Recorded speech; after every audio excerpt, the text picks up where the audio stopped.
Desde el comienzo de la historia de la humanidad, las nuevas ideas se han inspirado en la potente combinación que forman la curiosidad y la observación. En el mundo tecnológico actual, todo lo que tocamos, utilizamos, vemos o hacemos, desde encender una cerilla hasta navegar, ir en tren, mandar correos electrónicos, volar, comprar, secar, atar, hilar, triturar, conducir, atornillar, tocar, escalar, rimar, escribir a máquina, limpiar, cortar, taladrar, telefonear, descansar, hablar, caminar, escribir o ver este documental. Es posible porque alguien en algún momento experimentó y transformó lo que era solo una idea en un instrumento útil y potente. Estas innovaciones e invenciones pronto dejarán de ser tan sorprendentes comparadas con lo que los exploradores pasados y presentes han descubierto y están revelando al escudriñar y sondear las profundidades del universo más poderoso, minúsculo y extraño imaginable, el universo cuántico. Un ámbito paradójico de un potencial ilimitado, donde fenómenos fascinantes están siendo aprovechados y desarrollados en unas nuevas tecnologías que pueden cambiar el mundo. Viaja con nosotros a este extraño y cada vez más sofisticado mundo, con los domadores de la física cuántica. Revolución cuántica.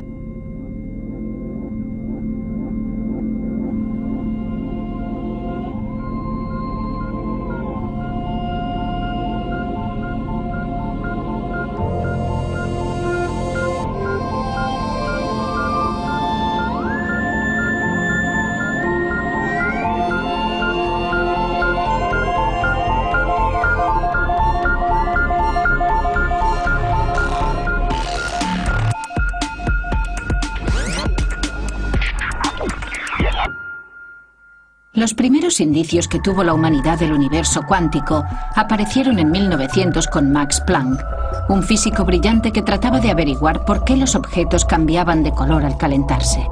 Pero esperad un momento. Antes de llegar a la física cuántica tenemos que saber algo de la física clásica. Primero hubo un señor muy famoso llamado Newton que con unas pocas ecuaciones matemáticas de primer grado describió y predijo el movimiento de los planetas. Era una idea muy potente. Isaac Newton comprendió el poder de las matemáticas. Descubrió que no solo se pueden resumir un montón de hechos o de datos en una ecuación de primer grado, sino que además podemos utilizar estas ecuaciones para predecir el futuro. Lo que descubrió es que el mundo es fundamentalmente predecible. Después, James Clerk Maxwell demostró que la electricidad y el magnetismo también pueden resumirse con tan solo unas pocas ecuaciones matemáticas. Las ecuaciones de Maxwell tuvieron una tremenda repercusión en el desarrollo tecnológico del siglo pasado, el siglo XX. Todo lo que vemos a nuestro alrededor, la televisión, los teléfonos móviles y muchas de estas útiles herramientas tecnológicas que utilizamos diariamente, son el resultado de esta tremenda revolución que inició Maxwell.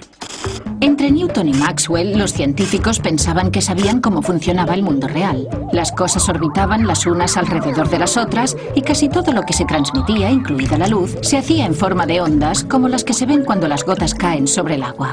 A estas brillantes observaciones las llamaremos el mundo clásico, un mundo donde todo es previsible y resulta familiar, lo que nos lleva de nuevo a Max Planck, que nos introdujo en la era cuántica, la del láser, de los discos compactos, los ordenadores y los dispositivos de comunicación personal.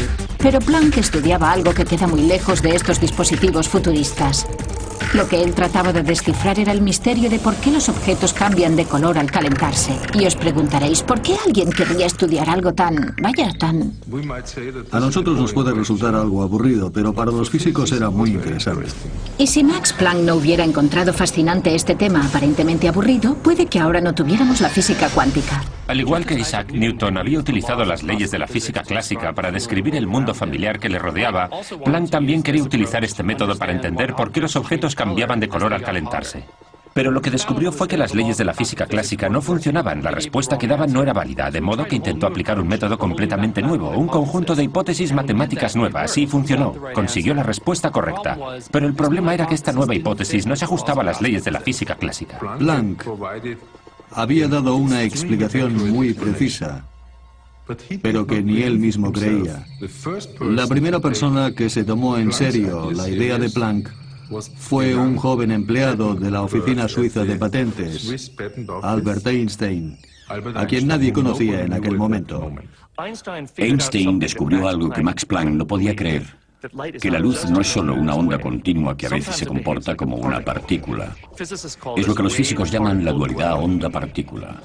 Uno de los mayores logros intelectuales de Albert Einstein, por el que obtuvo un premio Nobel, fue darse cuenta de que la luz actúa como si llegara a fragmentos, a pedazos, a cuantos. Los cuantos de luz se llaman fotones. La sospecha de este hecho surgió anteriormente en la obra de Max Planck, pero para él era solo un artificio matemático. Einstein se dio cuenta de que no se trataba de matemáticas, sino de física, y gracias a ello se pudieron extraer consecuencias y demostrar experimentos que no podían explicarse con las ondas. La obra de Einstein marcó un punto de inflexión en el desarrollo de la física moderna. En 1913, Niels Bohr comenzó a aportar datos a la teoría cuántica al explicar la estructura del átomo usando estas ecuaciones de primer grado. Bohr fue capaz de explicar las propiedades de los átomos utilizando la mecánica cuántica. Para ello utilizó un modelo conocido como el modelo planetario, que es similar al de la Tierra, que gira alrededor del Sol, donde en el caso de los átomos, los electrones giran alrededor del núcleo.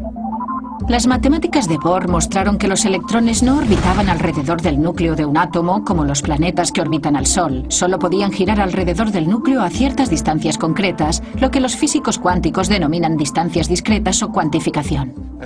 Y esto resultó inquietante para una generación de físicos que habían sido educados en la noción de que las cosas cambian ligeramente. Por ejemplo, la forma en que la Luna gira alrededor de la Tierra y la Tierra del Sol.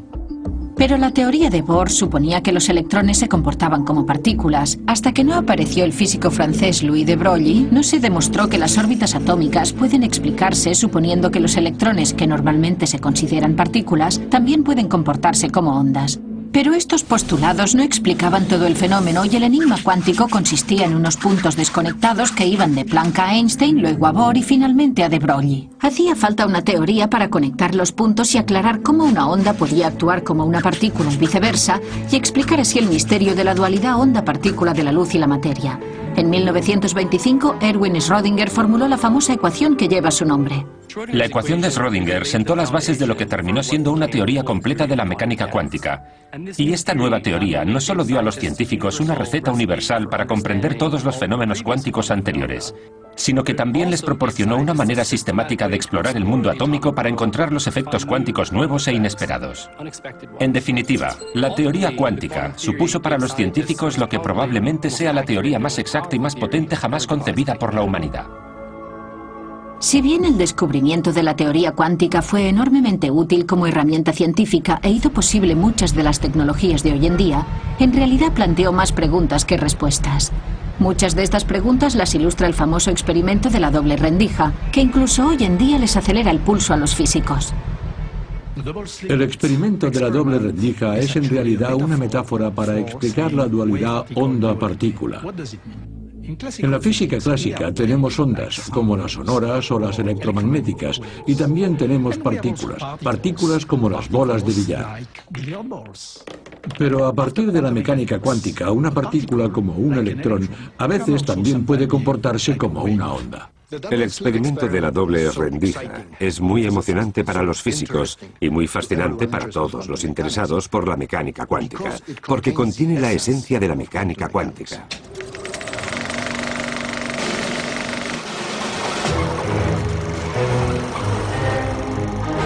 El experimento de la doble rendija es muy emocionante para los físicos y muy fascinante para todos los interesados por la mecánica cuántica, porque contiene la esencia de la mecánica cuántica.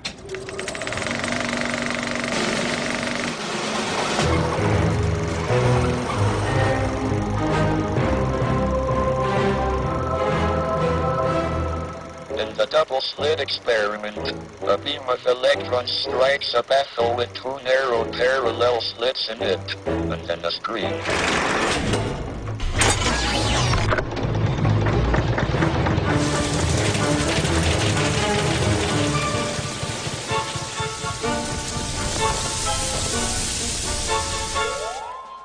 Cuando hacemos este experimento con las luces encendidas, no ocurre nada inusual. Los electrones forman el mismo patrón en la pantalla que se esperaría de una bolita de papel mascado, de un chicle o incluso de un tomate. Pero cuando apagamos las luces, sucede algo sorprendente.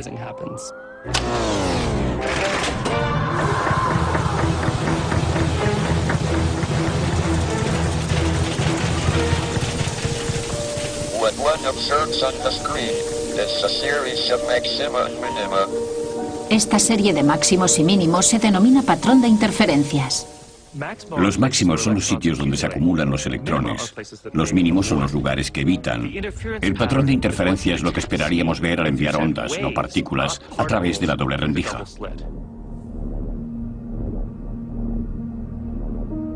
Lo que observamos en el experimento de la doble rendija se explica matemáticamente por la ecuación de las ondas de Schrödinger, que predice el patrón de interferencia observado. Pero la teoría cuántica no nos explica dónde está la partícula cuando pasa por las rendijas.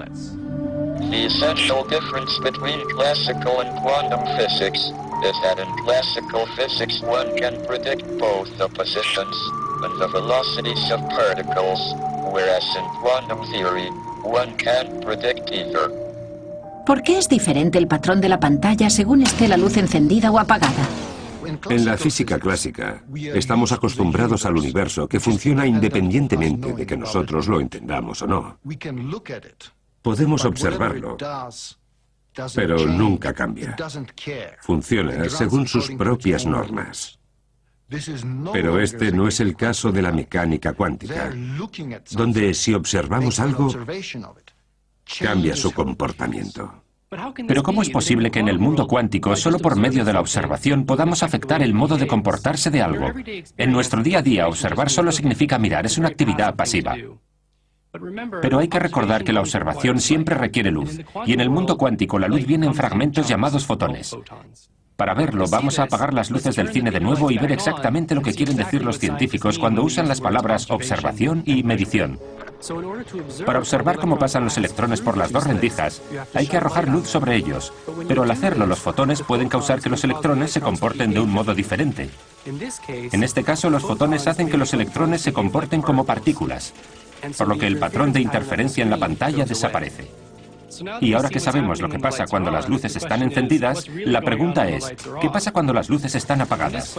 Sobre esta cuestión los científicos tienen diferentes opiniones y algunas teorías impactantes. Del experimento de la doble rendija se desprende que mientras un objeto cuántico no se mide o no interacciona mucho con su entorno, por lo general no tiene una posición definida. Normalmente se distribuye en muchas posiciones. Es lo que se denomina superposición cuántica. Los objetos cuánticos se comportan como si pudieran ser y pudieran hacer varias cosas al mismo tiempo. Los electrones pueden pasar por dos ranuras diferentes a la vez. Esto me recuerda a Yogi Berra, que dijo, cuando llego a una bifurcación en el camino, la cojo. Estas ideas radicales demostraron hasta qué punto las superposiciones cuánticas pusieron en tela de juicio la noción clásica de la realidad. Pero estas ideas inquietaron a muchos científicos, entre ellos a Erwin Schrödinger, quien se dio cuenta de que si se aplicaran las superposiciones al mundo cotidiano, darían lugar a predicciones extrañas. Para ilustrar este punto, concibió un experimento Gedanken. Un experimento Gedanken es un experimento mental, es decir, un experimento imaginario que nos permite centrarnos en alguna cuestión conceptual. Si realmente comprendemos una teoría, deberíamos ser capaces de decir lo que predice la teoría en cualquier tipo de situaciones, incluidas las que no se pueden llevar a cabo en un laboratorio. El famoso experimento mental de Schrödinger se conoce como el gato de Schrödinger. El gato de Schrödinger es una especie de parábola sobre la idea de la superposición cuántica. A Schrödinger le perturbaban las implicaciones de la teoría cuántica. Aparentes paradojas de la mecánica cuántica. Quería demostrar lo absurda que era la mecánica cuántica. Y para ello se le ocurrió un experimento Gedanken. Un experimento mental. La idea era la siguiente. Cogemos un gato. ¿Un gato? Un gato. Un gato con mala suerte. Y lo metemos en una caja. Totalmente aislado del exterior. En la caja también hay un martillo y una probeta. Llena de cianuro. Cianuro. Además, la caja también tiene un mecanismo de control accionado por un solo átomo que puede descomponerse radioactivamente. Cuando el átomo se descompone, el detector activa el martillo, de modo que se rompe el vial. Y se libera el cianuro. Y eso matará al gato. Y el gato morirá. Y si no se emite la partícula, no se libera el veneno y el gato no muere.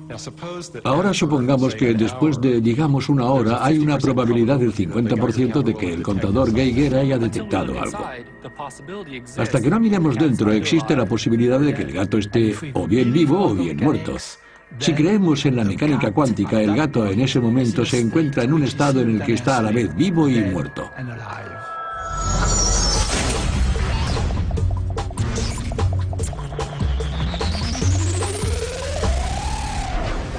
Lo que Schrödinger quería demostrar es que es absurdo pensar que el gato esté al mismo tiempo vivo y muerto solo porque sea descrito por una superposición. Y que del mismo modo debemos reconsiderar la idea de los electrones en superposición. Una de las respuestas que podríamos dar es que nos negamos a responder a la pregunta. Podríamos decir que la teoría cuántica es solo un conjunto de reglas para calcular dónde vamos a detectar la luz, y nada más. Es la escuela del cállate y calcula. Los físicos han dado todo tipo de respuestas, no hay un acuerdo general, y probablemente pasará mucho tiempo antes de que lleguen a uno.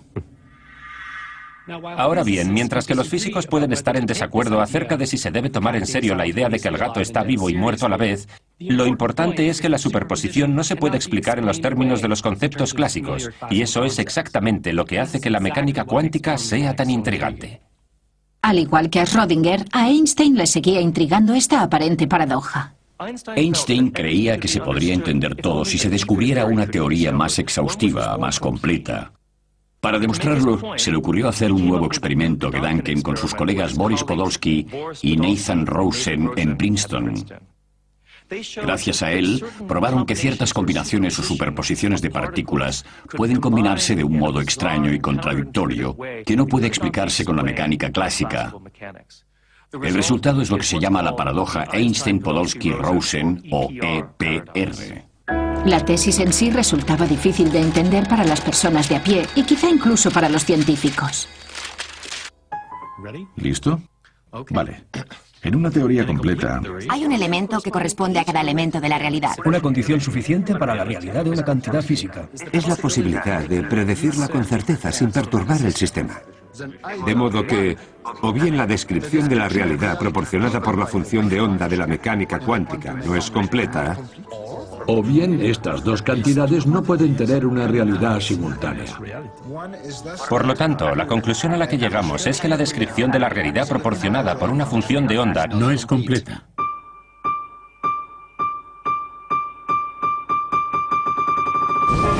¿Qué significa esta afirmación tan compleja? Según la mecánica cuántica, es posible que dos partículas estén tan estrechamente entrelazadas que forman un solo sistema en el que ninguna de las partículas tienen un estado cuántico por sí misma. Lo que Einstein, Podolsky y Rosen hicieron fue coger un par de partículas así y separarlas muy lejos, tal vez a años luz de distancia. Luego, imaginemos que aquí hay un observador midiendo la partícula A, dándole así un estado que no tenía antes. La idea clave es que al realizar la medición, también se está determinando el estado de la partícula B, un estado que, según la mecánica cuántica estándar, no existía previamente. Para Einstein esto era imposible. ¿Cómo era posible que medir una cosa aquí afectara? ¿Cómo era posible que medir una cosa aquí afectara instantáneamente a algo que está a años luz de distancia? De modo que él y sus colaboradores concluyeron que el estado de la partícula B debía existir con anterioridad y que por lo tanto la mecánica cuántica estaba incompleta. La idea de medir una cosa aquí y que cambie algo que está muy lejos es lo que Einstein llamaría una espeluznante acción a distancia. Einstein creía que el mundo debía ser reconocible a la larga, que ahí fuera tenía que haber una realidad, y eso desafiaba la mecánica cuántica. Así no funcionaba. A Einstein no le gustaba esa idea que provocó su famoso comentario: Dios no juega los dados con el universo. Muchos de los físicos cuánticos iniciales, Einstein incluido, esperaban que una teoría más exhaustiva estuviera libre de las aparentes contradicciones de la mecánica cuántica. Algunos científicos incluso tenían la esperanza de que los elementos cuánticos extraños desaparecieran. Después de que Einstein introdujera en 1935 el concepto de lo que llamó espeluznante acción a distancia, fue el físico austríaco Erwin Schrödinger quien denominó este fenómeno en alemán Verschränkung, entrelazamiento en español. La cuestión es que Verschränkung es la mejor manera de llamarlo. Verschränkung es algo como esto, una conexión muy fuerte y bien definida, mientras que entrelazamiento suena a lazos, a algo no muy bien definido. Imaginémonos dos partículas entrelazadas como si fueran un par de bailarinas. Si las bailarinas no pueden verse o hablarse mientras bailan, es posible, aunque difícil, que vayan totalmente sincronizadas. Pueden hacerlo solo si han ensayado antes y saben cuáles son los movimientos que hay que hacer en cada momento. Einstein esperaba que las propiedades de las partículas entrelazadas se pudiesen describir de la misma manera, que la forma correlativa en la que reaccionaban los dos fotones ante cualquier medida posible se pudiera explicar al considerar que los resultados de la medición estaban predeterminados. Pero se equivocaba. Ahora sabemos que el entrelazamiento es una conexión entre partículas mucho más fuerte de lo que se puede alcanzar en la física clásica. Estas curiosidades cuánticas, de las cuales el entrelazamiento era la más extraña, desconcertaron a los investigadores durante más de un cuarto de siglo. En 1964, el físico irlandés John Bell diseñó un experimento para probar lo que Einstein pensaba que era imposible. La publicación de Einstein-Podolsky-Rosen de 1935 fue ignorada durante los primeros 30 años de su existencia. Entonces llegó John Bell y demostró que el entrelazamiento no se podía explicar con una teoría básica y sencilla. Esto dio lugar a experimentos fundamentales en los que se intentaba averiguar si la naturaleza estaba realmente loca, si realmente era tan extraña. La publicación de la teoría de John Bell sobre el entrelazamiento coincidió con el desarrollo del láser que posibilitó estos experimentos. Cuando leí el artículo de John Bell, descubrí lo que era el entrelazamiento y me pareció absolutamente fascinante. Para mí fue toda una revelación, algo así como amor a primera vista. El artículo explicaba que el gran debate entre Einstein y Bohr sobre la base de la mecánica cuántica se podría resolver por medio de un experimento. Yo era el experimentador y quería participar en la solución de ese debate. El experimento se basa en producir pares de fotones que volarán en dirección opuesta y luego, cuando estén a 12 metros de distancia el uno del otro, medirlos exactamente en el mismo instante. Y la idea es que las dos mediciones separadas por 12 metros deben ser independientes del concepto de relatividad. Con eso quiero decir que lo que mido por un lado no debería poder influir en el resultado de la medición en el otro lado. Ese es el punto esencial. La relatividad espacial nos dice que nada puede viajar más rápido que la luz, lo que significa que lo que hago aquí no tiene tiempo para llegar hacia el otro extremo del experimento. Y para eso era necesario que yo pudiera cambiar la orientación de los polarizadores en pocos nanosegundos.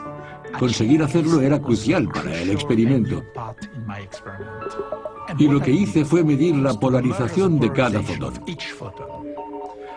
Los fotones se pueden polarizar vertical, horizontalmente o en diagonal a 45 grados.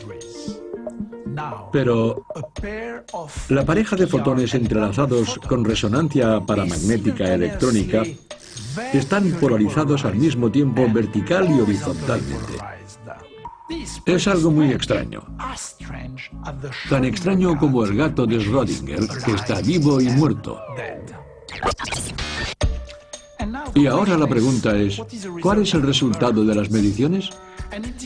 El resultado que obtuve fue lo que predecía la mecánica cuántica, que es que cualquiera que sea la dirección de la medición de un lado, si optamos por medir en la misma dirección en el otro lado, descubrimos que los dos fotones se alinean en la misma dirección. Esto significa que los resultados de las mediciones están estrechamente correlacionados, más que cualquier correlación concebible en la física clásica. Significa que cuando los dos fotones están colocados a 12 metros de distancia, continúan comportándose como un solo objeto. Einstein pensaba que eso no era posible porque significaría que hay una especie de espeluznante acción a distancia entre los dos objetos. Pero Si queremos comprender el resultado del experimento, tiene que entrar en juego la espeluznante acción a distancia. Einstein never really understood the fundamental difference between classical and quantum theory. That is why he found it so difficult to accept things like the uncertainty principle. But quantum theory agrees with observation. God really does play dice with the universe. Antes de que llegaran John Bell primero y Alain Aspect después, lo único que podíamos hacer era discutir sobre la rareza de la mecánica cuántica. La ecuación de Schrödinger nos dice que un gato puede estar tanto vivo como muerto, y nadie sabe lo que eso significa, simplemente es extraño. Y estos argumentos se prolongaron durante décadas. Lo que hizo John Bell fue añadir algo de matemáticas y algunas cantidades al fenómeno cuántico, y lo que hizo Alain Aspect fue verificar esas mediciones en el laboratorio. Así pues, entre John Bell y Alain Aspect fuimos capaces de medir el extraño fenómeno de la mecánica cuántica.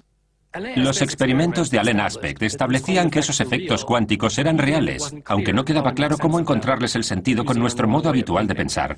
Lo que es más notable es que estos experimentos llevaron a una generación de científicos a preguntarse cómo pueden sernos de utilidad estas extrañas características cuánticas.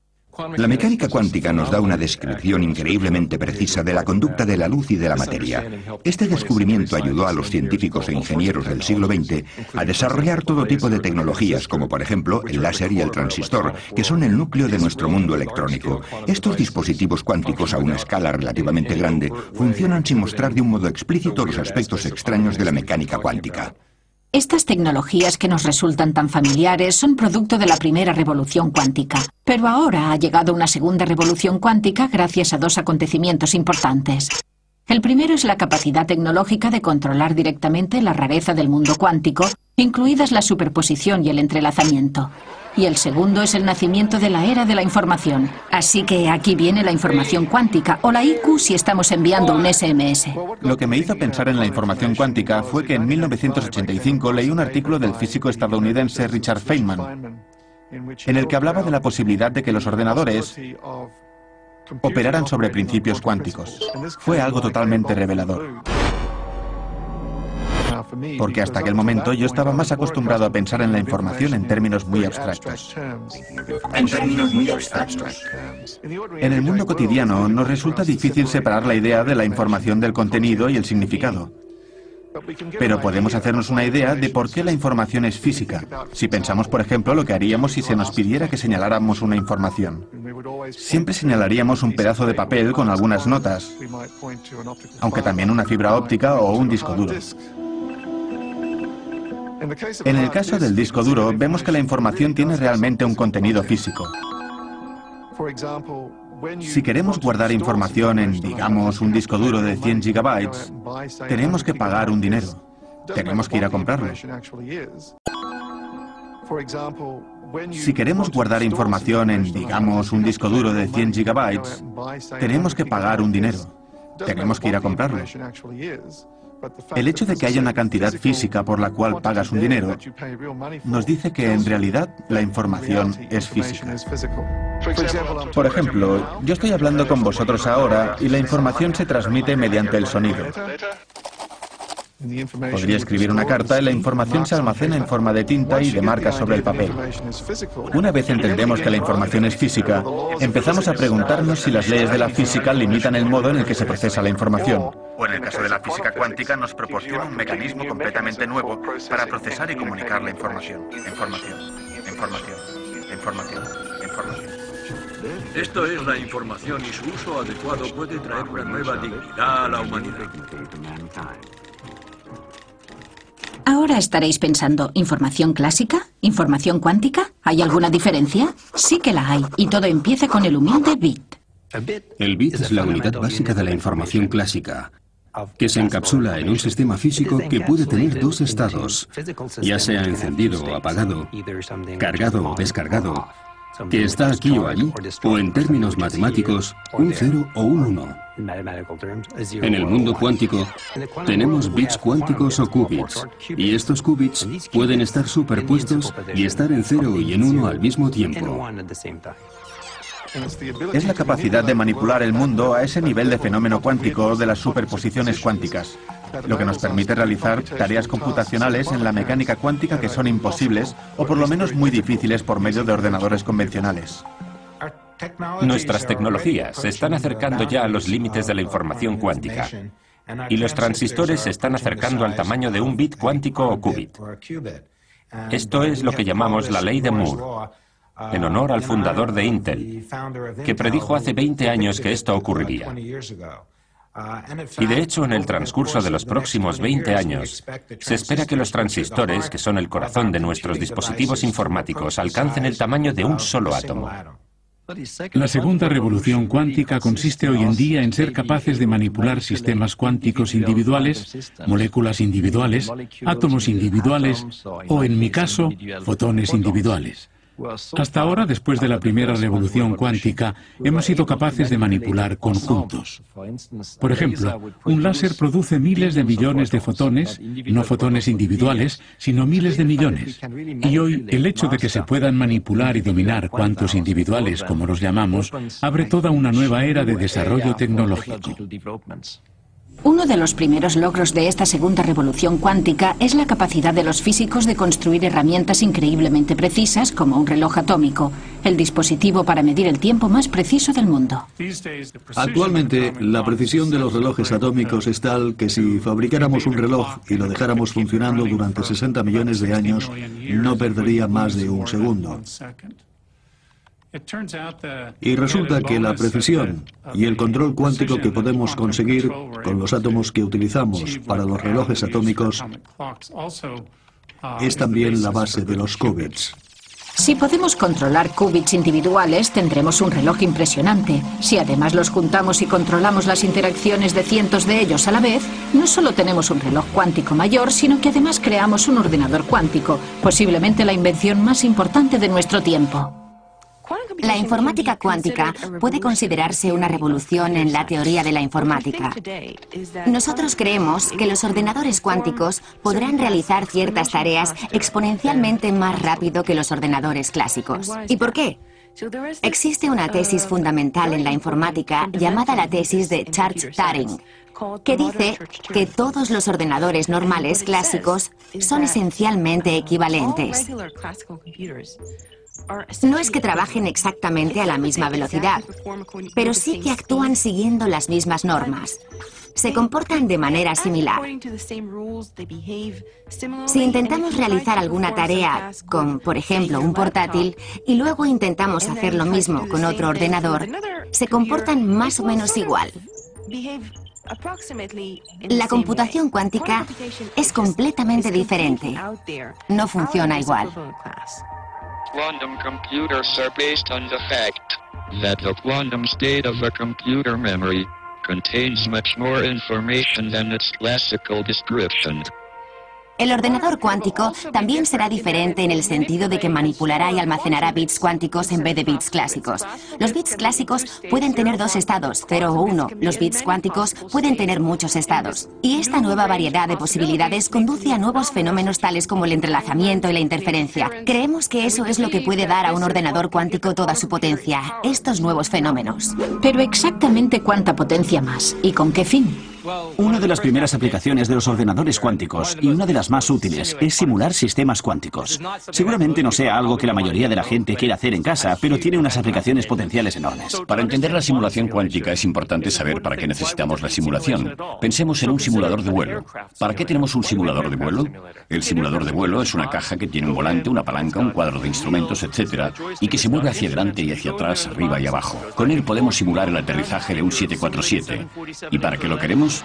Pues porque no queremos que nadie coja un 747 de verdad y lo aterrice hasta que no haya aprendido a manejarlo. ¿Me explico? Pues la simulación cuántica es lo mismo. Tenemos algunas moléculas grandes y complejas, como si fuera un 747 de moléculas, algo enorme, que tiene un comportamiento cuántico extraño y queremos saber qué hacer con él, pero no sabemos cómo controlarlo. No sabemos cómo obligarlo a hacer lo que queremos, así que lo que hacemos es simularlo con un ordenador cuántico. Por ejemplo, un ordenador cuántico podría ayudar a diseñar nuevos superconductores para que los trenes funcionen con levitación magnética, o nuevos medicamentos para tratar enfermedades. Podría ayudar a simular los átomos del medicamento para decirnos cómo se hace y cómo interactuará con otras sustancias químicas.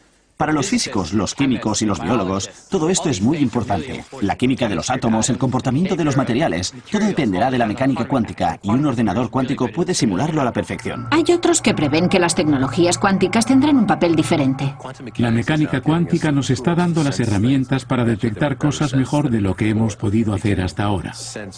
Podemos detectar el mercurio en el pescado, la presencia de plomo en los juguetes.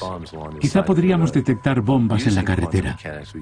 Con la mecánica cuántica podemos fabricar detectores más potentes, más precisos, más sensibles. Y si podemos hacerlos más compactos, en el futuro serán de uso general. Pero lo que causó la explosión de interés por la informática cuántica fue el descubrimiento de Peter Shor. Lo que hice fue demostrar que si se pudiera construir un ordenador cuántico, que es un ordenador hipotético que nadie ha logrado construir aún, sin embargo se podría utilizar para la factorización de números grandes. Si tenemos dos números, pongamos el 3 y el 5, y los multiplicamos, obtenemos el número 15. La factorización es el proceso inverso. Empezamos con el número 15 y queremos descomponerlo y decir que es, por ejemplo, 3 veces 5. Con el 15 es muy fácil. Se puede hacer de cabeza. Pero supongamos que cogemos dos números de 200 dígitos. Con mucha paciencia y un papel y un boli, podríamos multiplicarlos para conseguir un número de 400 dígitos, aunque los ordenadores lo hacen en un santiamén. Pero si cogiéramos el número de 400 dígitos y tuviéramos que encontrar los dos números de 200 dígitos que se han tenido que multiplicar para obtenerlo, no creo que pudiéramos hacerlo. Ni siquiera puede hacerlo el ordenador más potente del mundo. Es un problema imposible de resolver. El problema de la factorización se utiliza para codificar la mayoría de los mensajes secretos importantes que se envían hoy en día. Funciona de la siguiente manera. Cuando compramos algo a través de Internet, nuestro ordenador multiplica dos números de 200 dígitos para conseguir el número de 400 dígitos. De modo que si sabemos ese número de 400 dígitos, podemos codificar lo que queramos. Pero para decodificarlo, necesitamos saber los dos números de 200 dígitos y nadie puede extraerlos del número de 400 dígitos porque el problema de la factorización es casi imposible de resolver.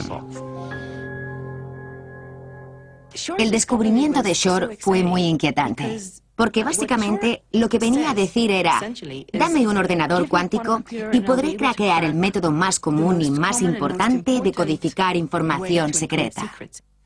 Los gobiernos se toman la creación de un ordenador cuántico muy en serio.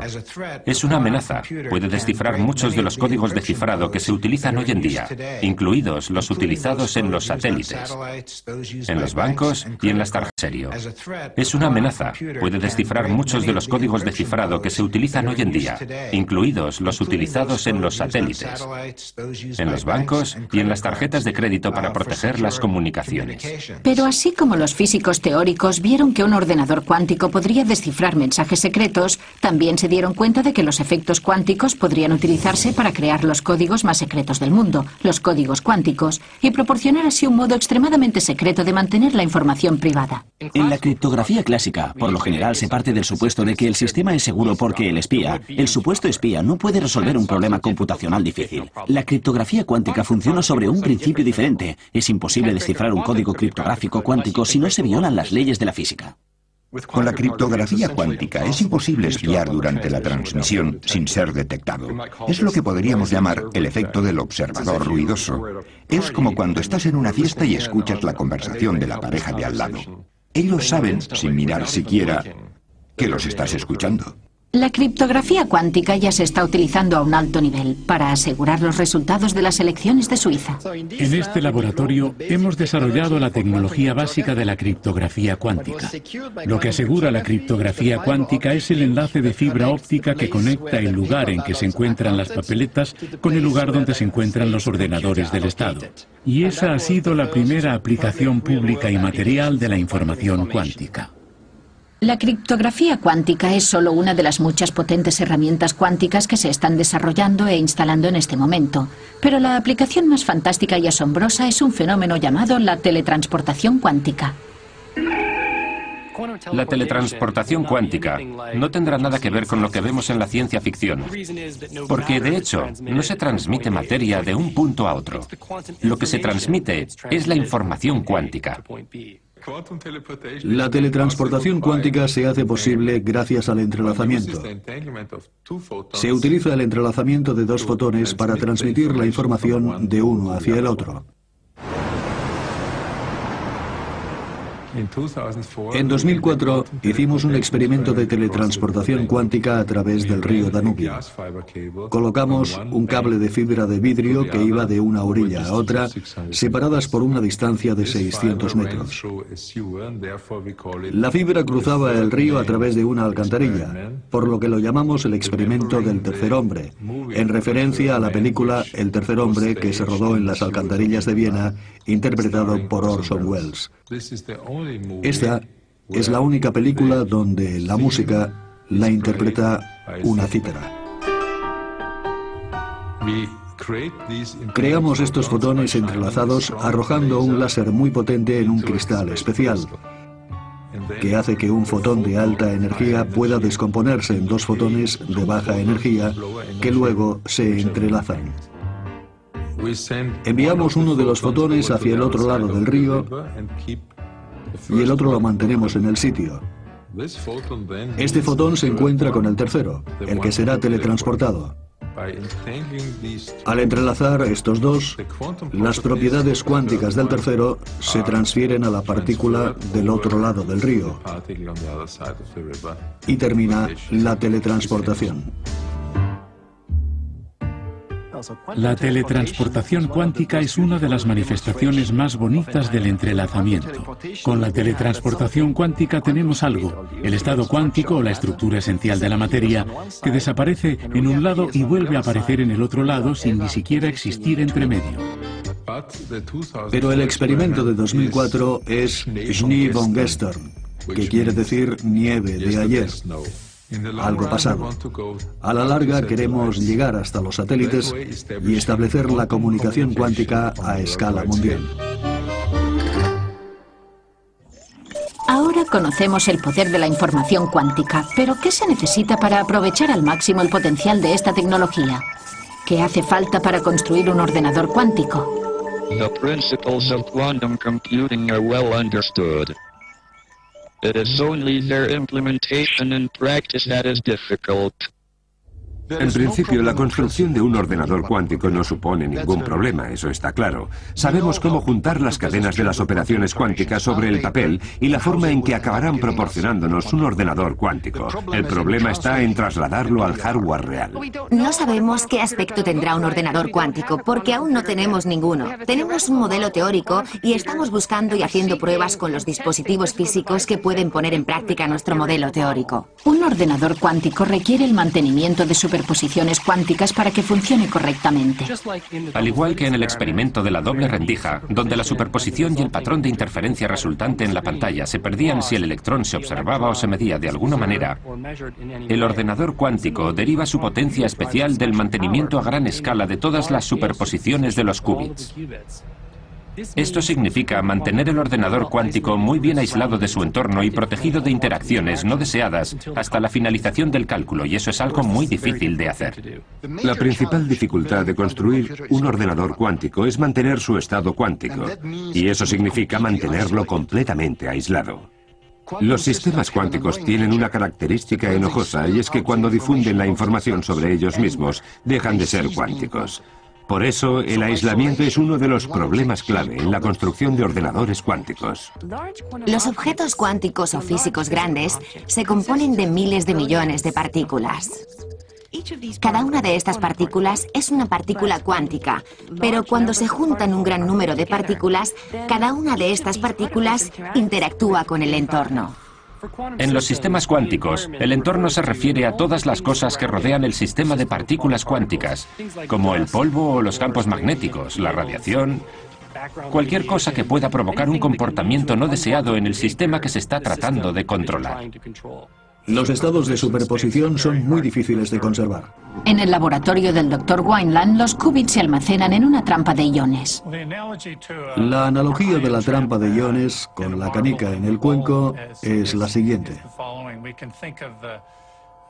Imaginemos que la canica es el átomo y el cuenco es la trampa, la forma de sujetar los átomos. Y una cosa que podemos hacer es poner la canica en una órbita circular alrededor del centro del cuenco. Y eso es lo que podemos hacer también con los átomos. En el caso de la canica y el cuenco, la canica estará unas veces a la izquierda y otras a la derecha. Pero lo extraño de los sistemas cuánticos, que nos permite hacer qubits, es que podemos poner el átomo en un estado de superposición en el cuenco, en la trampa, de modo que no esté unas veces a la izquierda y otras a la derecha, sino que esté al mismo tiempo a la izquierda y a la derecha. La analogía con el gato de Schrödinger es que podemos crear situaciones en las que tenemos una superposición de todos los átomos apuntando en una dirección y en la dirección contraria al mismo tiempo. ¿Y qué aspecto tendría un ordenador cuántico? Detrás de mí se ve un prototipo de un ordenador cuántico. Está hecho con un imán muy potente, compuesto por un material superconductor, bañado en helio líquido a unos 266 grados centígrados bajo cero. Los qubits están compuestos de plomo a unos 266 grados centígrados bajo cero. Los qubits están compuestos de pequeños imanes en el interior del núcleo de los átomos. Al final de la computación, utilizamos el campo magnético de estos qubits para poder leer la respuesta. Este ordenador cuántico en concreto tiene una docena de bits cuánticos o el equivalente a 1000 bits clásicos, que es lo que tenían los ordenadores de la década de los 50. Si somos capaces de construir un ordenador cuántico con unos 60 o 70 bits cuánticos, tendremos una máquina más potente que todos los ordenadores normales que hay en el mundo juntos. Hoy en día, los científicos están sobrepasando los límites de la teoría y la experimentación de la pizarra al laboratorio, aprovechando el potencial del misterioso mundo cuántico de la naturaleza, sentando las bases de nueva era de descubrimientos e innovación. Creo que los efectos de lo que estamos hablando pueden tener una enorme repercusión en la tecnología del futuro y en nuestro estilo de vida. Pero no me oirán decir exactamente lo que va a pasar. Sin embargo, creo que lo más importante de cara al futuro es que, ahora que estamos aprendiendo a hablar con los átomos en su propio idioma, en el lenguaje de la información cuántica, podemos hablar con ellos y tratar con ellos como nunca antes habíamos podido. Es dificilísimo predecir la repercusión de una nueva tecnología. Pensemos, por ejemplo, en el láser, que se inventó a mediados del siglo XX. ¿Quién podría haber predicho en aquel momento que el láser se iba a utilizar para reproducir CDs, para registrar el precio de los alimentos o para la cirugía ocular con láser? Yo creo que nadie podría haber previsto el impacto social del láser. Yo creo que la tendencia es siempre la misma. Se empieza con la investigación básica en un laboratorio, con una máquina grande y compleja que cuesta mucho dinero. Y si hay un mercado real, al final se obtiene un equipo pequeño y bastante económico. Con el ejemplo del láser pasó lo mismo. Los primeros láseres eran unas máquinas grandes, complicadas de manejar y poco fiables. Hoy en día, todos los reproductores de CDs o DVDs tienen un pequeño láser semiconductor que solo vale $1. Estoy totalmente convencido de que si los fotones, ya sean simples o entrelazados, tienen una aplicación real y un mercado, será posible hacerlos muy pequeños y baratos. En los años 50, los primeros ordenadores clásicos se hacían con finalidades muy concretas y aburridas, visto desde la perspectiva actual. El presidente de IBM llegó a decir en algún momento: "No creo que se vayan a vender más de un puñado de computadoras en todo el mundo". Nadie pudo prever que ahora podríamos estar esperando al autobús y hablando con un amigo al otro lado del mundo, buscando dónde poder comprar una pizza, viendo una película. Nos ha cambiado la vida. Sé que la informática cuántica es potente, nos abre todo un mundo nuevo para observar el universo y buscar información, y no tengo ni idea de cómo cambiará eso el mundo dentro de 20 o 30 años. Una oportunidad maravillosa de transformar la manera de funcionar la sociedad es utilizar líneas de transmisión superconductoras como eje para la transmisión de energía. Si podemos utilizar este efecto mecánico cuántico, que se puede utilizar, está comprobado, si podemos utilizarlo a gran escala para transmitir energía a través del continente, podríamos tener fuentes de energía renovable más eficaces, fáciles de diseñar y transmitir la energía allí donde se necesite. Espero que esto suceda pronto.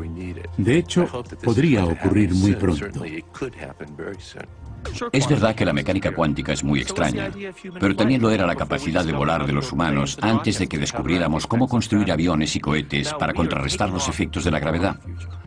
Ahora estamos despegando hacia el futuro de la cuántica. Si entendemos cómo se comportan los átomos y las partículas elementales al nivel más íntimo y hablamos su mismo idioma, podremos domar esos cuantos salvajes. Podremos colaborar con ellos para construir nuevas formas de procesar la información, nuevas formas de informática y de comunicación que transformarán nuestras vidas de una manera radical. Esta manera de ver el mundo, de comprenderlo a la escala de la información cuántica, tiene el potencial de transformar cualquier tecnología que poseamos. Y transformándola y aprendiendo a hablar con esos átomos y partículas elementales, encontraremos nuestro sitio en el mundo cuántico.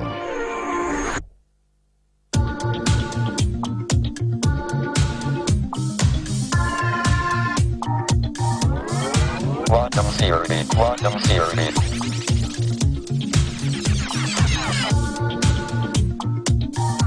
Quantum terrors.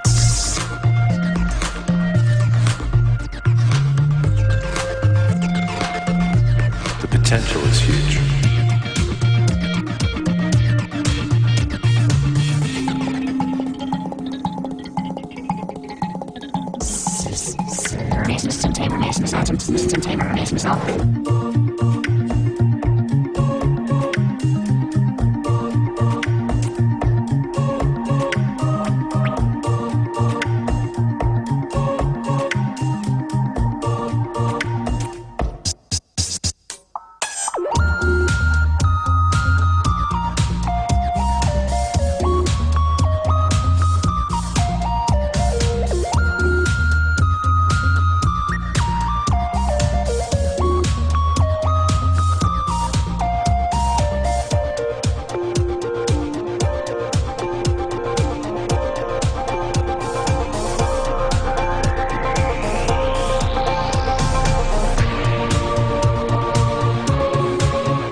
Quantum theory.